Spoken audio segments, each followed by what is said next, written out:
जैसे कि गाइज अगला वीडियो में हमने बताया कि कितने सारे इक्विपमेंट्स जो है लाइव प्रोग्राम के अंदर यूज किए जाते हैं, तो उनका डिटेल्स में भी हमने बता दिया। अभी बात करेंगे गाइज जो है इन सारे चीज़ों को यूज कैसे करें और कहाँ कहाँ पे जो है इसका यूज किया जाना चाहिए। तो चलिए बात करते हैं। पहले जो है आप आपका स्पीकर अपने हिसाब से इंस्टॉल कीजिए, अपने हिसाब से तो नहीं, जैसे किया जाना चाहिए।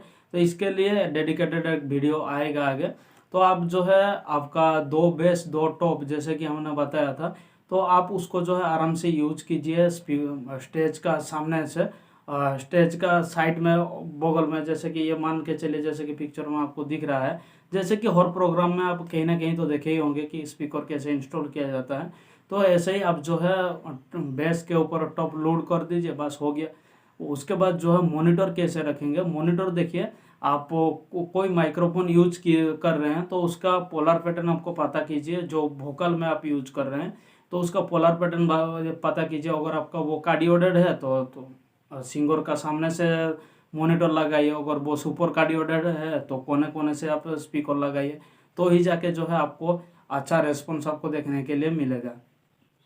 इसके बाद जो गाइज बात करें इंस्ट्रूमेंटल मॉनिटर के ऊपर, तो देखिए इंस्ट्रूमेंट का मॉनिटर जो है लगभग आपको 4 फीट के अंदर जो है आपको रखना ही है।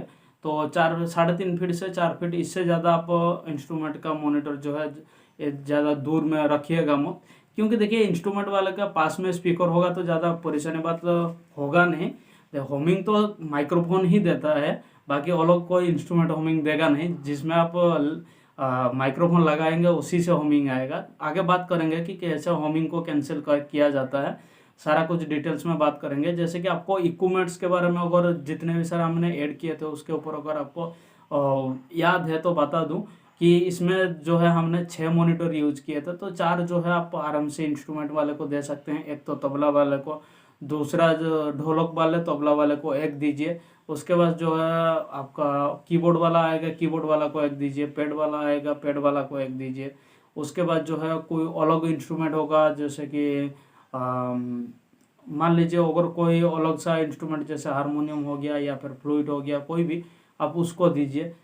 इस तरह करके जो है आप एक एक वाले को जो है दे दीजिए आपका मॉनिटर। उसके बाद की बात करें तो गाइज यहाँ पे हम बात करेंगे और दो रह गया, दो बेस और दो टॉप, उसको आप कहाँ पे यूज करेंगे।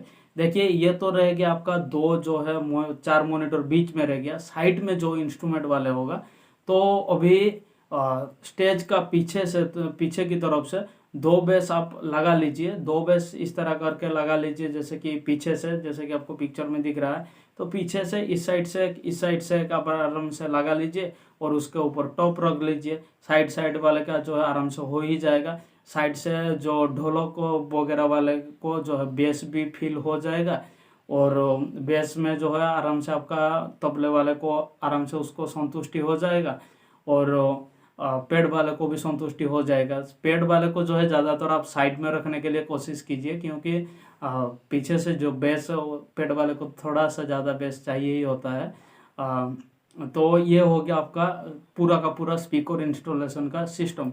अभी बात करते हैं गाइज, भाई अभी तक वीडियो को लाइक नहीं किया हो तो लाइक एक कर दो भाई, वीडियो काफ़ी आगे अच्छा होने वाला है। तो वीडियो को लास्ट तक जरूर देखते रहिएगा। इसके बाद जो है गाइज आएगा आपका मिक्सिंग कंसोल को इंस्टॉलेशन। मिक्सिंग कंसोल मेरा मानो तो गाइज आप स्टेज का सामने ही रखो, थोड़ा सा दूरी, जैसे कि 25 फीट के अराउंड आप रखो। सॉरी गाइज, 25 फीट या फिर 30 फीट, आप चाहे तो उससे भी दूर में बैठ सकते हैं स्टेज से स्नैक केबल लगा के। आप स्नैक केबल यूज कीजिए, मेरा मानो तो स्नैक केबल यूज कीजिए। आप, ये तो अनालॉग सिस्टम है, यहाँ पे आप स्टेज बॉक्स वगैरह यूज तो कर नहीं पाएंगे। तो स्नैक केबल ही यूज कीजिए तो बेटर रहेगा आपके लिए।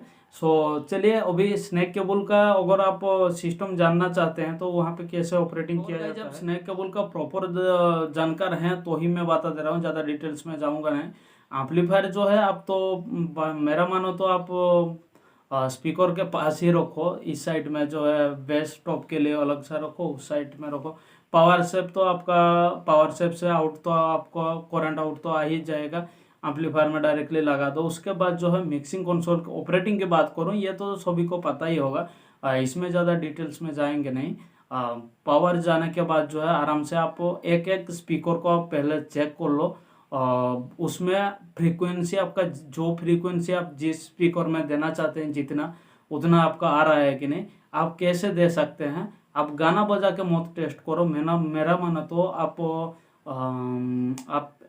जैसे कि आपको पिक्चर में एक दिख रहा है फ्रीक्वेंसी जनरेटर, तो आप इसको यूज करो, तो ही जाके आपको जो है आराम से पता चलेगा। और एक बता दे रहा हूँ, और एक एप्लीकेशन जो कि लाइव प्रोग्राम के अंदर काफ़ी मैं तो यूज़ करता ही हूँ। बहुत सारे ऐसे एनालॉग सिस्टम में जो ऑपरेटर रहते हैं जो लैपटॉप वगैरह यूज नहीं करते हैं ना, जो आरटीए एनालाइजर नहीं लगाते हैं, एनालाइज नहीं करते हैं, वो मोबाइल से ही करते हैं। तो मोबाइल के लिए एप्लीकेशन आता है जैसे कि आरटीए एनालाइजर, तो आप इस एप्लीकेशन को भी यूज़ कर सकते हैं। तो इसका यूज़ कैसे होगा, कोई और एक डेडिकेटेड वीडियो आएगा इसके बारे में, तो आप इसको यूज़ कीजिए। अभी बात करते हैं जैसे कि माइक्रोफोन में कैसे लगाएं इन सारे चीज़ों को, इंस्ट्रूमेंट को। तो इंस्ट्रूमेंट से जो है लगभग आपको 4 इंची का दूरी या फिर 3.5 4 इंची का दूरी ही रखो। मॉनिटर को भी जो है उतने में 3.5 से 4 फीट का दूरी में रखो, तो ही जाके कैप्चरिंग जो है माइक्रोफोन का कैप्चरिंग थोड़ा अच्छा आता है। आप पूरा पूरा भी अगर पास में पूरा देंगे ना तो उसमें झंझनाहट आवाज़ ज़्यादा खींचता है। तो इस तरह का करके जो है आप इंस्ट्रूमेंट में लगाओ, तो 3 इंच के आसपास ही रखो, आपका अच्छा ही खींचेगा। तो वो तो माइक्रोफोन के हिसाब से होता है, वो बहुत बड़ा एक टॉपिक है, माइक्रोफोन कितने से खींचेगा क्या करेगा, उसके बारे में ज़्यादा डिटेल्स में जाएंगे नहीं। आपको 1-2 बुकिंग का लेंगे तो आपको पता चल ही जाएगा। उसके बाद जो है गाइज आएगा आपका इन सारे चीज़ को ट्यून कैसे करें। पहले तो ट्यून से गाइज पहले टेस्टिंग आता है। तो टेस्टिंग में देखिए एक एक माइक्रोफोन अच्छी तरह से आप टेस्ट कर लीजिए। आप एक साइड में जो है जितने भी सारे इंस्ट्रूमेंट रहेगा आपका उस हिसाब से रखिए। अब मेरा मानो तो आप पहले हाई से लेके लो तक जाइए या फिर लो से लेके हाई तक जाइए। जैसे कि आपका हो जाएगा ये पेड ज़्यादातर बेस ही मारेगा, तो पेड़ वाले का पहले आप रोक लो या फिर तबले वाले को पहले आप रोक लो। तो इस तरह का मान लीजिए पेड़ वाला, उसके बाद जो आएगा तबला वाला, उसके बाद जो आएगा ढोलक वाला, उसके बाद जो आएगा आप वोकल तो अलग से रखेंगे ही, कीबोर्ड वाला, उसके बाद जो है आएगा मान लीजिए बांसुरी वाला। तो इस तरह करके जो है आप आराम से आप रखिए, तो जाके जो कि आपको याद आएगा कि कौन सा कितने नंबर चैनल पे कौन सा इनपुट गया है। ऐसे बहुत सारे ऑपरेटर को देखा हूँ हमिंग मारता ही रहता है, उसको पता ही नहीं चलता है कि कौन सा माइक्रोफोन जो है हमिंग मारता है। ये बहुत सारे ट्रिक्स जो है गाइज होते हैं, आपको पता कैसे करना है कि कौन सा मॉनिटर आपको हमिंग करता है। कमेंट करो भाई, कमेंट करोगे तो ही जाके जो है इस तरह का टॉपिक मैं लेके आऊँगा, वरना आपका कमेंट नहीं रहेगा तो हमको मोटिवेट कहाँ से आएगा। तो इस तरह करके आप ऑपरेटिंग आराम से कर सकते हैं। अभी जैसे कि 2 एप्लीकेशन ये बताया, तो अब जाके जो है 2 एप्लीकेशन का यूज में आएगा।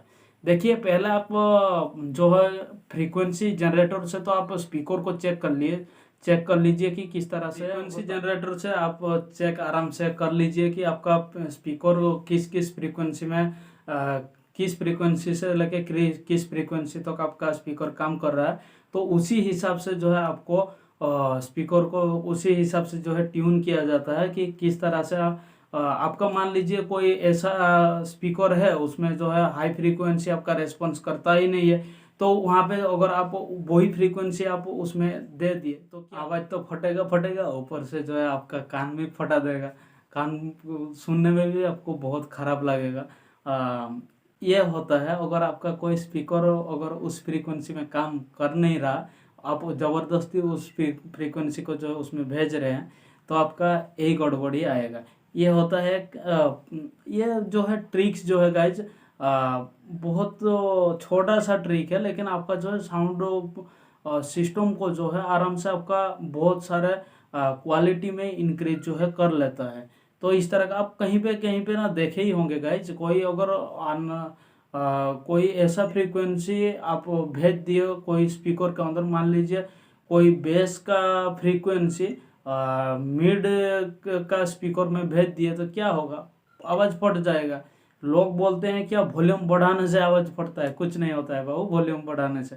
तो प्रॉब्लम यही होता है कि वॉल्यूम बढ़ाने से उसका जो है फ्रीक्वेंसी भी उसमें ज़्यादा जाता है, तो लो फ्रीक्वेंसी उसमें ज़्यादा जा रहा है, तो आवाज़ क्या है, एक 100 वाट का स्पीकर, 12 इंची 100 वाट स्पीकर में आप डाल दीजिएगा 40 हर्ट्ज का फ्रीक्वेंसी, तो 40 हर्ट्ज का फ्रीक्वेंसी थोड़ी वो कैच करेगा, वो तो आवाज़ तो फट ही जाएगा। थोड़ा सा वॉल्यूम खोलोगे कि नहीं, आवाज़ तो फट ही जाएगा।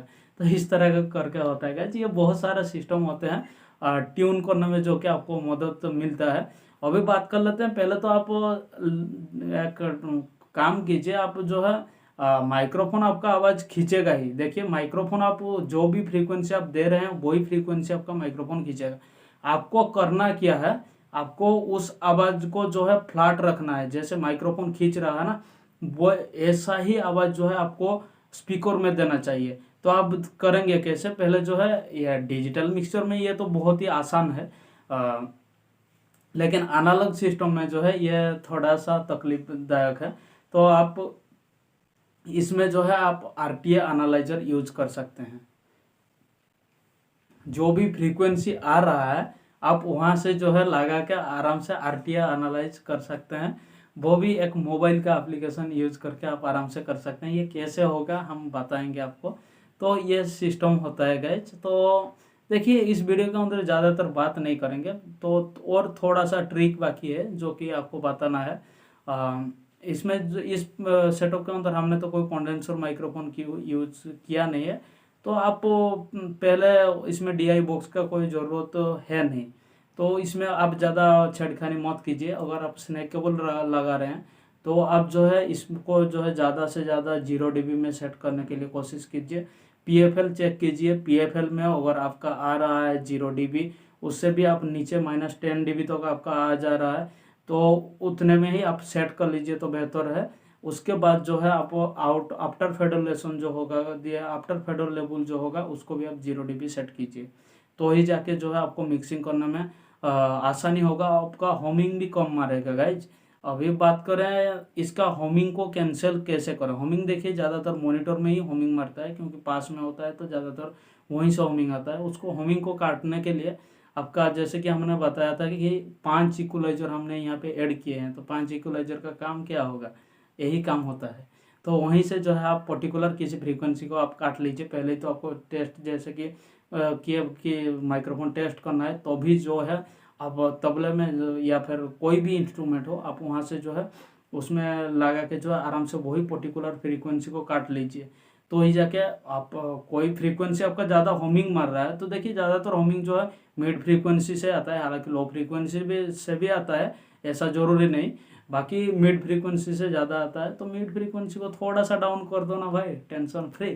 तो आराम से आँख बंद करके जो है ऑपरेटिंग करो, कोई टेंशन वाली बात नहीं है। तो इस तरह का करके जो है प्रोग्राम किया जाता है। हालांकि और भी बहुत सारे ऐसे बातें हैं, तो वो आपका कमेंट रहा तो ही बताएंगे। और एक वीडियो आएगा गाइस हमारा लाइव प्रोग्राम को कैसे ऑपरेटिंग किया जाता है, कैसे सिस्टम को ट्यून किया जाता है, सारा कुछ बताएंगे। इसमें बाकी रह गया गाइज इक्वलाइजर का, तो यूज हमने बता दिया। और एक इक्वलाइजर जो होगा गाइज आप कहाँ पे यूज कर सकते हैं, इसको जो है मिक्सर का जो मेन एलआर रहेगा ना, मेन आउट, तो वहाँ पे आप यूज कीजिए। वहाँ से आउट लेके जो है इक्वलाइजर से आउट लेके आप क्रॉसओवर में लगाइए। क्रॉसओवर में देखिए क्रॉसओवर कैसा सेट किया जाता है, इसके लिए एक वीडियो हमारा चैनल के अंदर है ही, एक नहीं 2-3 वीडियो है गाइज, आप चैनल में थोड़ा विजिट करो तो ही जाके आपको पता चलेगा। तो जो है इक्वलाइजर कैसे, सॉरी क्रॉसओवर कैसे सेट किया जाता है, तो इस तरह का करके क्रॉसओवर सेट कर दो। इसमें जो है आपको फ्रंट लोडेड ही यूज करो, बेस जो है आपको ज़्यादातर फ्रंट लोडेड ही यूज करो, ताकि आपका जो है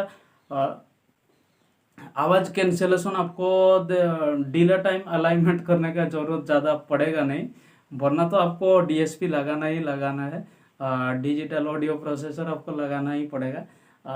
तो जैसे कि DVX ड्राइव रैक वगैरह आता है, वो यूज करने से जो है आप डिले टाइम अलाइनमेंट आप आराम से कर सकते हैं। इस तरह का करके जो है गाइज होता है लाइव प्रोग्राम का ऑपरेटिंग। तो ये हो गया सारा कुछ सिस्टम, तो मेरे हिसाब से बता दिया ऑपरेटिंग सिस्टम। तो वीडियो कैसा लगा, अगर आप इसको और भी ज़्यादा गहराई से जानना चाहते हैं तो कमेंट सेक्शन में कमेंट जरूर कीजिएगा। तो मिलते हैं कोई अगला एक वीडियो के अंदर, जो वो भी एक बेहतरीन सी वीडियो होगा। तब तक के लिए बाय बाय।